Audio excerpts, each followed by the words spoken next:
أعوذ بالله من الشيطان الرجيم بسم الله الرحمن الرحيم أو كصيب من السماء فيه ظلمات ورعد وبرق يجعلون أصابعهم في آذانهم من الصواعق حذر الموت والله محيط بالكافرين يكاد البرق يخطف أبصارهم كلما أضاء لهم مشوا فيه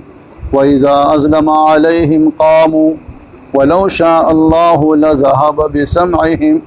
وأبصارهم إن الله على كل شيء قدير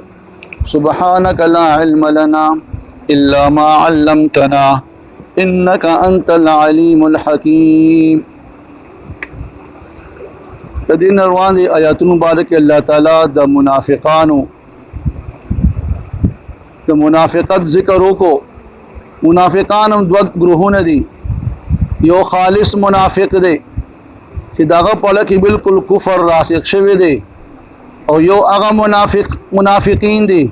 چې هغه د حالت کفر او د حالت ایمان د اسلام درمیان په شک او متردد دي.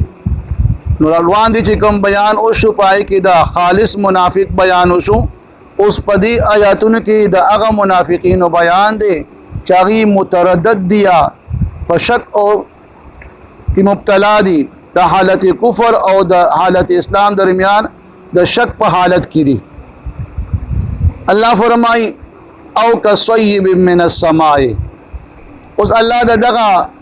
منافقانو چې کوم په تردد کې دي داغي تشبیه الله ورکیا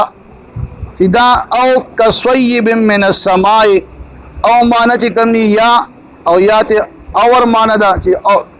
او کاف چې کوم دی دا حرف تشبیه دی پشان. او صیب اصل کې چې کوم دی دا د صوب نه ہوتی دی صاد و بھی او دا صوب لشي نزول تا کم سي چې دا برن لاندې راځي هغه ته صوب لشي. نو چونکه دا باران د برن راځي نو ځکه دی ته چې دی صیب ته باران هم ویلی شي. او د یو د صوب معنا ډیر بدون کې نو د باران د وبم چې کم دی ډیر ذاتي بیږي، لہذا دلته د صیب نه مراد باران دی. من السماء د اسمان نه دلته علما فرمایي چې د اسمان دلته د اسمان ذکر راغی نو دلته سما په معنا چې کم دی د سحاب دی، ځکه دا باران د وریځې نه نازلېږي نو سحاب ویلی شي وریځې ته. او یا سما چې کوم دی هر هغه سي چې هغه ستاسو د پاسه بره اوچت او سایه کړي وي نو هر اوچت سي چې کوم دی هغې ته سما ویلی شي. اسمان تم چې کوم دی سما ځکه وایي چې دا بره اوچت دی. نو د دې تشبیه الله وی چې دا پشان د باران دی، هغه باران چې دا وریځې نه یا د بره اسمان نه نازلېږي وریږي. اوس په دې باران کې چې کوم دی فی معنی چې کوم دی وایي چې پکې اردو کې مې وایو او داهی ضمیر دی یا صیب تا باران تا او یا ضمیر دی اسمان تا. گویا کوم باران چې د اسمان نه وریږي او یا په دې باران کې یا په دې اسمان بره وریځه کې ظلمات تیری دي. تیری چې کوم دی یا د باران تیری دي او یا چې کوم دی دغه وریځې تیری دي. او ورپسې بیا په دغه باران کې رعد ویلی شي شدید سخت आवाज ته ویلی شي چې مراد نه تندر دی. و برق اصل کې ویلی شي بجلی ته چمک ته برېښنا ته چې کله بر اسمان کې ورځ کې دا برېښنا کار شي رڼا پکې راشي دې ته چې کوم دی برق ویلی شي. اوس چې کله د اسمان نه دا باران وریږي پدې کې چې کوم دی بیا ظلمات او تیری دي، پدې کې چې کوم دی بیا دا سخت اوازونه دي او بیا پکې دا بجلی دا چمک دی او برېښنا ده. نو امام سیوطي رحمه الله دلته اوس د دې باره کې فرمایي چې د اسمان نه باران چې کوم دی د دې نه مراد نزول قرآن دی. د قرآن چې کله نزول کیږي نو بیا په دې قرآن کې چې کوم دي ظلمات د کفر او د نفاق هغه تیارو ذکر کیږي، چونکې کفر او نفاق دا تیاری دي، په تیارو کې دا خلک مبتلا دي جهالت کې. نو په دې قرآن کې چې کوم دي بیا د دې کفارو او د منافقانو د کفر او د نفاق هغه تیارو بیانات دي پکې. ورعد او بیا د دغه کافرانو او د منافقانو د پاره د سخت عذاب چې کوم دي هغه وعید دي چې هغه د جهنم اور دي. نو رعد دلته مراد چې کوم دي هغه وعید دي، کوم سخت سزاګانې دي چې دغه منافقانو کافرانو پره قرآن مجید کې داغي ذکر دي. او برق او په دې کې چې کوم دي روخانه دلائل هم دي قرآن مجید کې. نو کله کله دا کم منافقان چې په تردد کې دي او دی ته چې کوم دي دغه روخانه دلائل دی تخکاره شي، نو کله کله په دې باندې هغه اثر وکړي. نو چې کله کله په اثر وکړي نو دی اسلام طرف ته مایل شي. نو چې کله اسلام ته مایل شي نو کفر کا دوی چې کوم دي په دغه اسلام ته په ډېر جذبې سره او په همت سره روان دي شي او د شیطان وسوندان بچ کو نو د کامل ایمان خواندان موږ دي. ځکه یو ابن جریح کوم دي د دې باره کې یو د الله د پیغمبر زمانه کې واقع بیانې چې یو دو منافقان د الله د پیغمبر مجلس نه پاسېدل، يهوديانو طرف ته روان شو. چې کله روان شو په لاره کې چې کوم دي باران شروع شو، پای کې بیا چې کوم دي د تیارې راغلې او بیا چې کوم دي په هغه تیارو کې چې کوم دي د سخت اوازونه وو د بیلې د چمکو دغه دی کې د دې پاړه کې چې کوم دي یره رااله چرا که هر کله مونږه چې کوم دي دلته بچ شو نو مونږ بزو د الله پیغمبر ته. نو چې کله هغه باران ختم شو د الله پیغمبر ته بیا رال اسلام قبول کو هم مکمل مؤمنان شو. خو چې کله بدوی باندې کله کله هغه دنیوي مصلحت غالب راشي نو زیاتره منافقان هو چې کوم دي اسلام ته بدی مالکی اسلام ته بچ کنه رانی دي شو چې کله د الله پیغمبر ته مال غنیمت ملو شو، فتوحات پرالو او دی بچ کوم دي په مال غنیمت کې چې کوم دي حصے واغستلی نو دی به دغه کوي چې دا خو یره د دین حق دین دی. او چې کله په مصیبت پراغي یا بچ کوم دي غمونه پرال یا بدی جهاد ته چې کوم دي بیا حکم شو چې جهاد ته ځي دغه دی کې بدا احکامات دی باندې سخت شو یا به د مانزه احکامات یا د زکات یا نور، نو دغه دی کې بیا دی واپس بیا دی کفر ته واپس رال نو هغه منافقت په اختیار کو. حدیث مبارک کې راځي چې دا جنت او جهنم الله چې کوم پیدا کړی دي نو چې کله الله تعالی دا جنت پیدا کو نو جبرئیل امین علیه السلام ته فرمایل چې لاشه دا جنت وګوره. اچراغ جنت وکړو پای کې د خپل میوې دی او پوری غلمان دی او لوی محلات دي د سونه او نهرونه دي باغونه دي. چې واپس راغی الله ته کو چې الله د دې باره کې چې کم بنده اوریدل اب خامخا دې ته دراتو کوشش کوي. بیا وت الله فرم چې واپس بیا لاړ شه. الله په جنت باندې چې کم دی هغه ناپسندیده سي چې کم انسان ته دغه خوخ نه وي هغه سونه په واچول. نو چې کله هغه سونه په واچول او جنت ته بیا راغی نو بیا چوکته واپس راشي الله دې ته خو به هیڅوک چې کم دی رانه شي. دغه شان چې کم دی بیا جهنم ته الله ولې ګوتلا چې جهنم وګوره جهنم وکړو پای کې د اور د پرکار وی او شوري وی او سخت ګرمي وو ډېر خطرناک حالات دی. واپس راغی الله ته اګو چې الله ایس یو بنده بچ کم دی دې تران رانه شي ځکه چې دا خو سخت د اور لمبي دي. بیا الله فرمایي چې لاشه الله په جهنم باندې خواهشات هغه دغه واچو چې کله خواهشات به واچول او جبرئیل امین واپس راغی نو عاد کو چې الله دا کوم خواهشات کوم د انسان دی باندې تاشول دي نو بیا خو بده ته چې کوم دا ټول خلق چې کوم دي جهنم تراش نو گویا حجبت الجنت بالمکاره الله چې کوم دي دا جنت چې کوم دي دا په پسندیس باندې کوم دي پټ کړی دي. وحجبت النار بالشهوات او جهنم چې کوم دي دا په خواهشات باندې پټ کړی دي. نو دا کافرانو چې کوم دي چې د دنیا مصلحت پراغي ورته او د دنیا فائدې به وي نو پس هغې پسې به تلو بیا به اسلام ته حق وي خو چې کله به چې کوم دی د جهاد حکم راغی دا نور احکامات برال چې زکات ورکې شراب مسکې نو دی باندې به هغه سخته لګېدله نو بیا به چې کوم دی واپس کفر ته لاړ هغه خپل هغه خواهشات پرېښودو والا نو چې کله په دې باندې چې کوم دی هر کله دا باران چې کله ورېږي او په دې کې دا تری وي او په دې کې دا اواز سخت اوازونه او دا برېښنا پکې وي نو دغه دی کې یجعلون اصابعهم دا منافقان بیا په خپل غوږونو کې ګوتې ورننه باسي چې کله دې ته د اسلام دا روښانه دلایل ښکاره شي نو دا دې دپاره چې را زمونږ دا غوږونو ته دا خبرې داخل نشي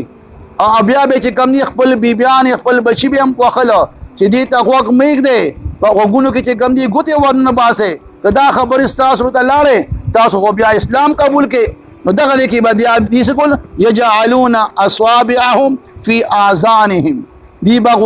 کېښودل د خپلې ګوتې په خپل غوږونو کې د دې دپاره چې د قرآن د حق خبرې ونري او یا مفسرین فرمایي چې په کوم قوم کې چې نفاق وي نفاق نو دا هغه نفاق والا خلک به بزدلی دی به د مرګ نه ډېر یریږي حالانکه مرګ دپاره خو یو نیټه مقرر ده په خپل ټایم باندې به راځي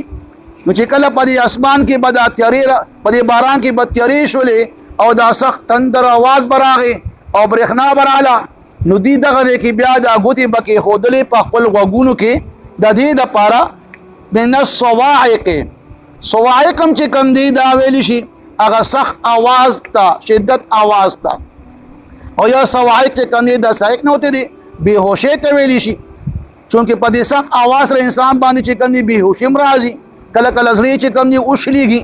نو دوی به چې کوم دی د دغه یرې نه چې را هسې نه زموږ دا زړه ونښلېږي او دا غوږونو ته زموږ د اواز داخل نشي نو دا صواعق د دغه سخت اواز نه د ځان بچ کولو دپاره به په غوږونو کې چې کوم دی خپل ګوتې کېښودلې حذر الموت او یا د مرګ د یرې نه چې را هسې نه موږ مړه نه شو نو دا دې ځان لاسي یو قسمه هغه ظاهري چې کوم دی د مرګ نه د بچو دپاره په خپل غوږونو کې چې کوم دی ګوتې به یې کېښودلې دا مشران وایي چې را دا اوسې د خرګوش چې کوم دی چې کله دا ښکاري چې کوم دی په پنجه کې راشي په ګرفت کې او دې خرګوش ته پته ولګي چې را زه د دې ښکاري نه اوس بچ کېږم نه دا سترګې پټې کړي دا سترګې پټول دا چې را کېدای شي په دې سترګو پټولو باندې د مرګ نه خلاص شم حالانکه که دا سترګې پټوي او که نه پټوي د ښکاري په ښکار کې راغلی ده لهذا که دا منافقان په خپل غوږونو کې ګوتې منډي او که نه منډي که د مرګ هغه غنټې پوره وي نو بیا به خامخا مرګ ولې راځي خو دوی هسې چې کوم دی ځان د یرې د بزدلۍ نه به په غوږونو کې چې کوم دی ګوتې کېښودلې چېرې مونږ د دې تندر اواز زمونږ غوږونو داخل نشي او مر نه یېرېدله چېرې مر را باندې را نشي نو دغه دی کې به دوی په خپل غوږونو کې ګوتې کېښودې والله محیط بالکافرین الله احاطه کړې ده په کافرانو باندې گویا کافران د الله د گرفت نه خلاصېدی نشي دی هیڅ ځای کې چې کوم دی دوی ته نجات نشي ملاوي دي دلته علما فرمایي چې را د تمام خلکو چې کوم دی هغې قسمونه بیانې چې را څلور قسمه خلک دي یو چې کوم دی خالص مؤمنان دي چې د هغه خالص مؤمنانو ذکر وشو د دې صورت په ابتدا په چند آیاتونو کې ورپسې بیا د خالص کافرانو ذکر وشو په 3 آیاتونو کې ورپسې بیا د منافقانو کې د 2 ګروهونو یو خالص منافق چې د هغې بیان یو څو آیاتونو کې مخکې راغی اوس ورپسې بیا د هغه منافقانو چې هغه په متردد دي او شک کې مبتلا دي د هغې چې کوم دي ذکر په دې کې بیانېږي نو دغه دی کې یو حدیث مبارک کې د الله پیغمبر فرمایي چې دا زړونه چې کوم دي دا هم 4 قسمه دي یو قلوب اجرد دی قلوب اجرد یو قلوب اغلف دی یو قلوب چې کوم دی هغه منکوس دی او یو قلوب چې کوم دی مصفح دی کم زړونه چې کوم دی اجرد دی نو پای کې د اسلام دا رڼا موجود وي هغه زړه چې کوم دی روښانه وي چې هغه د مؤمنانو زړه دی او چې کوم قلوب باندې غلاف دی او پردې دي اغلف دی پردو کې پټ دی او هغې باندې حق او باطل اړو تمیز پکې نشته هغه مطلق کافران خالص کافران دي قلوب منکوس چې د هغې زړه چې کوم دی الټه دی هغه منکوس زړه چې کوم دی هغه د منافقانو دی کله په ظاهر کې ایمان وي او په باطل کې چې کوم دی کفر دی او کم قلوب چې مصفح دي هغه د هغه منافقینو دي چې د هغې د زړه کې شک او شبه ده کله اسلام ته راندې کېږي چې اسلام کې ورته خوالې ښکاره شي نو اسلام ته راندې شي نو بعضې منافقان پکې داسې بیاوي چې هغې باندې د اسلام هغه حقیقت واضح شي ایمان قبول کړي او بعضې پکې داسې بیاوي چې هغې بیا د دنیا غرض سره واپس بیا کفر ته منافقت ته واپس شي نو دغه قلوب ته مصفح ویلی شي اوس دلته بس بیا ذکر کیږي چې د دې منافقانو چې کوم دا تردد کې دي یکاد البرق یخطف ابصارهم ابن عباد نے فرمایي چې څنګه دا منافقان وی دنیا کې متزلزل دي او متردد دي او د کی خوریا دغه شان پرود د قیامت باندې بدی هم متردد وي دغه چې پرود د قیامت باندې به مؤمنانو ته الله تعالی نور ورکړي د هر طرف نه مؤمنان به چې کوم دي په نور کې روان وي د چا نور به چې کوم دي په شان د غر وي د چا نور به د کجوري د اونې په شان وي د چا نور به چې کوم دي وي د ادنا مسلمان چې کوم دي نور به داغه په غټه ګوته کې وي چې هغه به کله پړکېږي او کله به لوکونې مدم کېږي او د منافقانو کې بعضې ته به لوکونې نور ملو شي خو څه ځای کې چې کوم دی لاړ شي هغه به بیا مړ شي نو مؤمنان به دغه دی کې ویریږي دی به الله ته بیا ربنا اتمم لنا نورنا یا الله زمونږ دا نور مکمل وساتې نو د منافقانو چې کوم دی بیا هغه نور به ختم شي و هلته هم بیا ذکرې وخي نه به یو خوا شي بل خوا په تیارو کې به مبتلا وي نو الله وی قریبه ده یکاد البرق دا بجلی او دا برېښنا چونکې دا بجلی او برېښنا ډېره تیزه وي د دې هغه د رڼا شدت سیوا وي څنګه چې تاسو د سترګو ته ټارچ مخامخ کې نو دا سترګې چې کوم دي एकदम پټې شي او هغه رڼا نشي برداشت کولی نو په دې رڼا سره چې کوم دي د دې سترګو چې کوم دي هغه بینایې کې کمی راځي دغه چې پای کې د وینې هغه گردش بیا ودرېږي او هغه نظر چې کوم دي کمزوري شي دغه شان چې کوم دي قریبه ده چې دا برق چې کوم دی دا برېښنا چې په باران کې کوم دا برېښنا راځي نو یخطف ابصارهم دا برېښنا د بجلی د رڼا یخطف ابصارهم دا چې کوم دی او تختیا د دوی هغه نظرونه او دی بالکل لاندې شي څنګه چې الله تعالی د منافقانو هغه باطینی د سترګو او د غوږونو هغه سماعت بینه اغوستې دي او ظاهري سترګې او غوږونه شته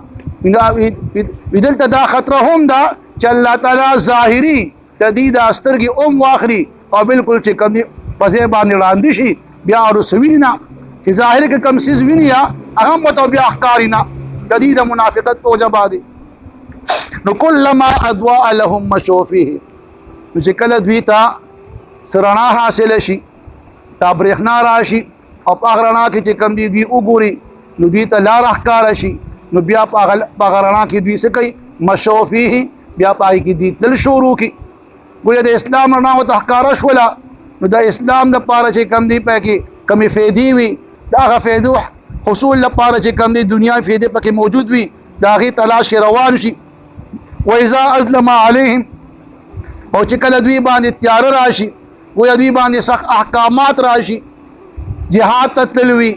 زکات ورکول وي نو دغه دی کې قامو دوی بیا ودرېږي بیا واپس چې کوم دی اسلام طرف نه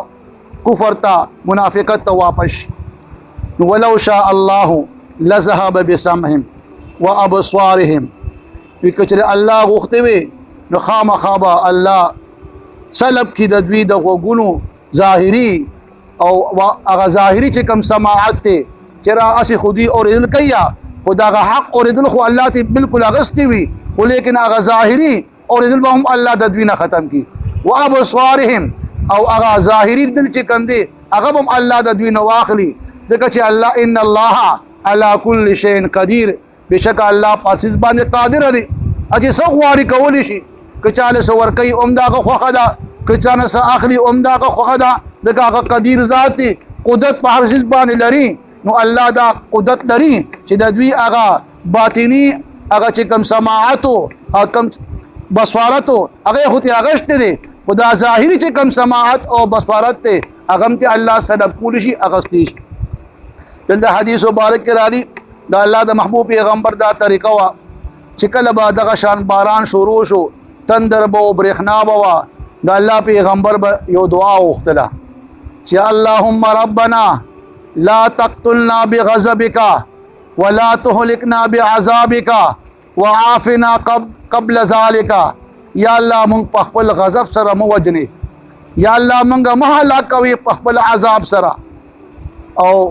مونږ ته عفو کې روان دي د دې خوفناک حالات روان دي یعنی دا وجلنا دا عذاب نه مخکې یا الله مونږ ته عفو کې زم ګناهونه معاف نو اللهم ربنا لا تقتلنا بغضبك ولا تهلكنا بعذابك وعافنا قبل ذلك دا دعا غوښتل پکار دي چې کله تندر وي یا برېښنا وي یا طوفان وي دا حالات چې کوم دا دعا غوښتل چې اللهم ربنا لا تقتلنا بغضبك ولا تهلكنا بعذابك وعافنا قبل ذلك او كصيب من السماء او یا مثال تشبیه د هغه منافقانو چې کوم متردد دیا او په شک کې دیا پشان د باران دی من السماء چې د اسمان نوریږي فيه په دغه باران کې یا په دغه وریځه کې ظلمات تیریدي ورعد او شدید سخت اواز چې هغه تندر دی وبرق او برېښنا ده نو یجعلون نو دا منافقان اګدي اصابعهم خپل ګوتې فی اذانهم په خپل غوږونو کې ورننه باسي دا ګوتې من الصواعق د تندر دغه صواعق دغه تندر نه وحذر الموت او د مرګ د يرنا د تندر او د مرګ د يرنا بچ کېدو د پاره خپل ګوتې چې ګندې په غوږونو کې ورننه باسي والله الله اغذات محيط بالكافرين چې احاطه کړی دا په کافرانو باندې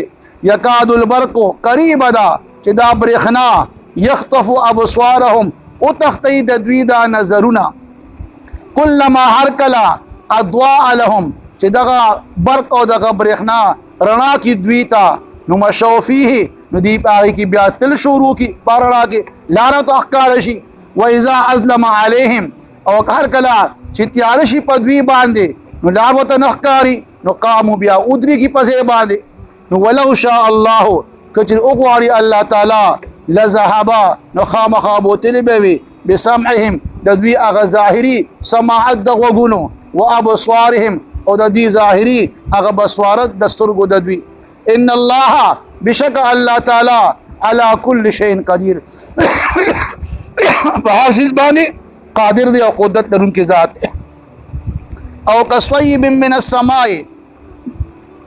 تشبیه دا هغه منافقانو چې هغه متردد دي پشان دا صيب من السماء د باران د اسمان نه دي فيه چې په دغه باران کې ظلمات تیریدي ورعد او تندر دي خوفناک आवाज وي وبرق او برېښنا وي يجعلون نو يقدي دا منافقان اصوابهم یعنی ورننباسي اصوابهم خپل ګوتې فی اذانهم په خپل غوږونو کې من الصواعق حذر الموت د تندر او د مرګ د يرنا والله محيط بالكافرين الله احاطه کړی دا په کافرانو باندې د الله غریب ندوی خلاصې دي نشي یکاد البرق قریب دا چې دا برېښنا یخطف ابصارهم او تختی د دوی دا نظرونه او دی وړاندې شي کلما هر کلا اضواء لهم چې دا برېښنا دوی ته رڼاو کی نو مشوفیه نو دی پای کې روان شي و اذا ازلم عليهم او هر کلا چې دوی باندې تیار شي نو قامو پځې باندې ودرېږي ولو شاء الله کچره غوښتي وي الله تعالی نو لذهبا نو بوتل به وي بسمعهم یا به سلب کړی وي بسمعهم د دوی هغه ظاهري سماعت د غوږونو و ابصارهم او ظاهري بصارت د سترګو. ان الله على كل شيء قدير، بشک الله په هر څه باندې قادر دی. اللهم صل على سيدنا ومولانا محمد وآله وعترته بيد كل معلوم لك. إلهكم إله واحد لا إله إلا هو الرحمن الرحيم. ألف لام ميم. الله لا إله إلا هو الحي القيوم. ربنا آتنا في الدنيا حسنة وفي الآخرة حسنة وقنا عذاب النار. إله العالمين مونتولتا دا قرآن مجید مبارک فهم حاصل کی. یا اللہ ہم دا قرآن مجید دا قول توفیق راکی. یا اللہ ما تا صحیح ترجمه اور تفسیر کو توفیق راکی. یا اللہ کم احکامات قرآن مجید کے بیان دی و دا غٹول دا عمل قول آسان کی. اور یا اللہ ہم غٹول دا محرمات و ممنوعات و نبت اساتی. الہ العالمین تمام انان و مردگان و مغفرت نصیب کی. یا اللہ بیماران ہوتا ستی کاملہ نصیب و گردے. یا اللہ دن پریشانی تکلیفات مشکلات رفع کی. یا اللہ زم شریح حاجات دا قل غیبی خزانو نہ پورا کی. یا اللہ ہم گٹول دا کامل ایمان خواندان کے. یا اللہ ہم گٹول نیکان صالحان کے. یا اللہ زن بچی نیکان صالحان کے. یا اللہ زن بیبیان نیکان صالحان کے. یا اللہ چاچی نارینہ اولاد نشتہ خوایا اگین نارینہ اولاد ورکے. چاچی اولاد شتا نیکان صالحان کے. دمور و پلار اطاعت گزارے اگر دے. دا قرآن مجید لستن کے اگر دے من گزارے کے الہ العالمین. یا اللہ دا چاچی کاروبار نشتا روزگار نشتا دا حلال روزگار ورکے. چاچی روزگار شتا پاکی برکتون واچے. یا اللہ سوک چی قرضداری دخوایا اگر قدر کن توفیق ورکے. یا اللہ چی دا کم نوجوان بی بیان نشتا یا اللہ دا غید نکاح بندو بستو کے نیکان صالحانی بی بیان ولا ورکے. یا اللہ منگستا بندگان عاجز کمزور خطاکار گناہگار. یا اللہ زن گناہو معاف کے. یا اللہ زن نرادش خاتماً بالایمان نصیب کے. یا اللہ تا پخبل ایمان ثابت قدمی نصیب کر دے. اور یا اللہ مگٹول دا قبر اور دا جہنم دا عذاب نہ بچ کے. اور یا اللہ مونٹولو تا جنت الفردوس کے اعلیٰ مقام نصیب کر دے. وصلی اللہ تعالی علی خیر خلقہ